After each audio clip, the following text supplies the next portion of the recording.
చంచలమ్మ, కేశవ అందరూ అయితే వరలక్ష్మి వ్రతం అయితే చేస్తూ ఉంటారు. అలా అమ్మవారి వ్రతం చేస్తూ ఉండగా పంతులు గారు అలా చేస్తూ ఉండగా ఇక సింధూర అయితే చంటి కాసి అలా చూస్తూ ఉంటుంది. ఇక చంటి ఇదే అమ్మవారికి మొక్కుకుంటూ అలా హ్యాపీగా ఉంటాడు. ఇక సింధూర చంటి కాసి చూస్తూ అలా ఉంటుంది. అదే టైంలో అక్కడికి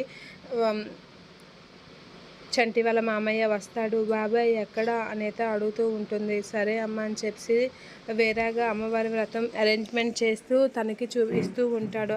అక్కడికి సింధూర దాయమ్మ అని చెప్పి సైడ్కి అయితే వెళ్తూ ఉంటారు. ఇక సింధూర అయితే ఒక పక్కకి వెళ్ళి వేరే దగ్గర అమ్మవారి వ్రతం చేయడానికి అయితే రెడీ చేసిన దగ్గరికి వెళ్ళి అక్కడికి వెళ్ళి వ్రతం చేస్తూ ఉంటుంది. ఇక చంచలమ్మ అయితే అమ్మవారికి హారతి ఇవ్వడానికి అయితే రెడీ అవుతూ ఉంటుంది. ఇక సింధూర అయితే వేరేగా అమ్మవారికి వ్రతం చేస్తూ పసుపు కుంకుమతో పూజ చేస్తూ ఉంటుంది. ఇక చంచలమ్మ హారతి ఇచ్చిన టైంకి సింధూర కూడా హారతి ఇస్తూ ఉంటుంది. ఇక చంచలమ్మ గంట ఆపేసరికి సింధూర గంట మోగడంతో ఇక వాళ్ళ చెల్లికి డౌట్ వచ్చి ఇంకెక్కడో సౌండ్ వస్తుందా అని చెప్పి అలా వెతుకుతూ ఉంటుంది. అలా వెళ్తూ సింధూర వ్రతం చేస్తూ తన తాళిని అయితే తీస్తూ ఉంటుంది.